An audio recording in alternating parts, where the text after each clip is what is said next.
حرام کیوں قرار دیا گیا؟ سب سے پہلے بنیادی طور پر یہ ذہن نشین کر لیں کہ اس پر ایک تو نص وارد ہے، یعنی حدیث متواتر موجود ہے۔ 10 صحابہ اس حدیث کو بیان کر رہے ہیں کہ رسول اللہ صلی اللہ علیہ وآلہ وسلم نے خیبر کے موقع پر پالتو گدوں کے گوشت کو حرام قرار دے دیا۔ جب صحیح حدیث موجود ہے، نبی علیہ الصلوۃ والسلام نے منع کر دیا تو منع ہو گیا، ختم ہو گئی بات۔ رہ گئی علت کی بات۔ علت ہمیں پتہ نہ بھی ہو، اس کا سبب نہ بھی پتہ ہو، تو نبی کریم علیہ الصلوۃ والسلام کی طرف سے چونکہ نص آ گئی تو نص کی بنیاد پہ ہم یہ مانتے ہیں کہ حضور علیہ الصلوۃ والسلام نے چونکہ منع کیا تو لہذا پالتو گدوں کا گوشت حرام ہے۔ باقی رہ گئی علت، اس کی وجہ کیا ہے؟ ائمہ نے اس علت کو تلاش کیا۔ حدیث کی کتابوں کے اندر جو احادیث موجود ہیں ان میں سے چند علل ہمیں سمجھ آتی ہیں، جن میں سے صحیح بخاری اور صحیح مسلم کی متفقون علیہ حدیث ہے۔ صحیح بخاری کے اندر 5528 نمبر اور 4198 نمبر، اور صحیح مسلم میں 5021 نمبر حدیث ہے۔ سیدنا انس ابن مالک رضی اللہ تعالی عنہ فرماتے ہیں، ان اللہ ورسولہ ینہیانکم عن لحوم الحمر الاہلیہ، اللہ اور اس کا رسول تمہیں پالتو گدوں کے گوشت سے منع فرماتے ہیں۔ نبی پاک علیہ الصلوۃ والسلام نے منع کر دیا، اور حدیث کے اندر ان اللہ ورسولہ، بے شک اللہ اور اس کا رسول، ینہیانکم تمہیں منع فرماتے ہیں پالتو گدوں کے گوشت سے۔ جب اللہ اور اس کے رسول نے منع کر دیا تو منع ہو گیا۔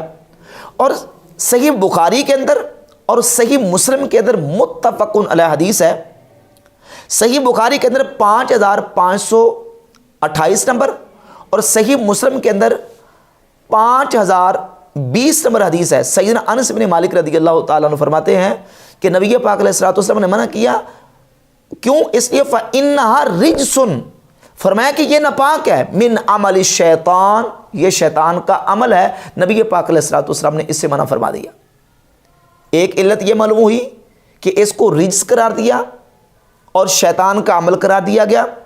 اور سورۃ المائدہ کی آیت نمبر 90 میں اللہ رب العزت فرماتا ہے، یا ایھا الذین آمنوا انما الخمر والمیسر والانصاب والازلام رجس من عمل الشیطان، شراب کو، جوئے کو، انصاب کو، ازلام کو رجس اور عمل شیطان قرار دیا گیا، سورۃ المائدہ کی آیت نمبر 90 میں۔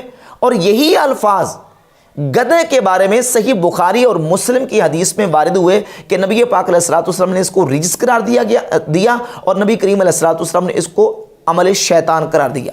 یہ ہے علت اس کی۔ اور اس کے علاوہ ایک اور حدیث صحیح بخاری کے اندر 4220 نمبر حدیث ہے۔ سیدنا عبداللہ ابن ابی اوفا رضی اللہ تعالیٰ عنہ فرماتے ہیں، نبی پاک صلی اللہ علیہ وآلہ وسلم نے پالتو گدوں کے گوشت کو منع کیا، لِأَنَّهَا كَانَتْ تَأْكُلُ الْعَزِيرَةَ، 4220 نمبر حدیث صحیح بخاری کی، فرمایا کہ اس لیے کہ یہ گندگی کھاتے ہیں، یہ پالتو گدے گندگی کھاتے ہیں، ان کی گندگی کھانے کی وجہ سے بھی اس کو حرام قرار دیا گیا ہے اور اس کو منع قرار دے دیا گیا۔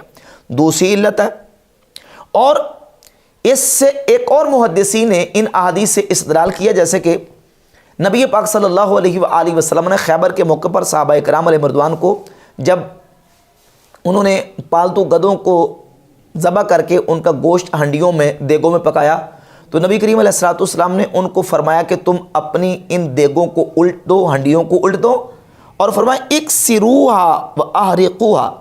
صحیح بخاری 2477 نمبر حدیث ہے۔ حضرت سیدنا سلمہ بن اکبر رضی اللہ تعالیٰ عنہ فرماتے ہیں کہ نبی پاک علیہ الصلوۃ والسلام نے اس موقع پر فرمایا کہ تم اپنی ہنڈیوں کو انڈیل دو اور اپنی ہنڈیوں کو توڑ ڈالو۔ اب یہ جو توڑ ڈالنے کا حکم ہے، امام نووی اس پر تبصرہ کرتے ہوئے شرح صحیح مسلم کی جلد نمبر 13 صفحہ نمبر 93 اور 94 پہ لکھتے ہیں، فرماتے ہیں ھذا صریح فی نجاستھا و تحریمھا، یہ الفاظ صریح ہیں گدے کے گوشت کے نجس اور حرام ہونے پر۔ وَيُؤَيِّدُهُ الرِّوَایَةُ الْأُخْرَى فَإِنَّهَا رِجْسٌ وَفِي الْأُخْرَى رِجْسٌ أَوْ نَجِسٌ، فرماتے ہیں کہ یہ حدیث کے اندر یہ بھی الفاظ موجود ہیں کہ یہ رجس ہے، یہ نجس ہے، یہ بھی اس کی تائید کرتے ہیں کہ گدے کا گوشت حرام ہے نجس ہونے کی وجہ سے۔ وَفِيهِ وُجُوبُ غَسْلِ مَا أَصَابَتْ النَّجَاسَةَ، اور اس حدیث کے اندر اس بات کا بیان بھی ہے کہ جس چیز کو نجاست پہنچ جائے اس کو دھو ڈالا جائے، کیونکہ نبی پاک صلی اللہ علیہ وسلم نے صحابہ کرام سے فرمایا کہ ان ہنڈیوں کو توڑ کے آپ ان کو ان کو توڑ ڈالو، ہنڈیوں کو اڑیل دو، ہنڈیوں کو توڑ دو۔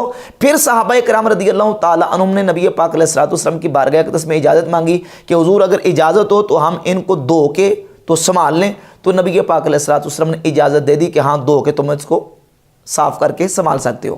تو اس سے ثابت ہوا کہ دھو کے ان کو سنبھالنے کی اجازت دی گئی ہے، کیوں؟ اس لیے کہ وہ گدھے کا گوشت نجس تھا، تو یہ نجاست اس کی علت ہے۔ اس کے علاوہ موٹیویشنل اسپیکر نے ایک اور اشکال ڈالا، اور وہ اشکال یہ ڈالا کہ دیکھیں حدیث کے اندر تو یہ بھی ہے کہ نبی علیہ الصلوۃ والسلام نے لہسن کھانے سے بھی منع کیا۔ خیبر کے موقع پر نبی علیہ الصلوۃ والسلام نے لہسن کھانے سے منع کر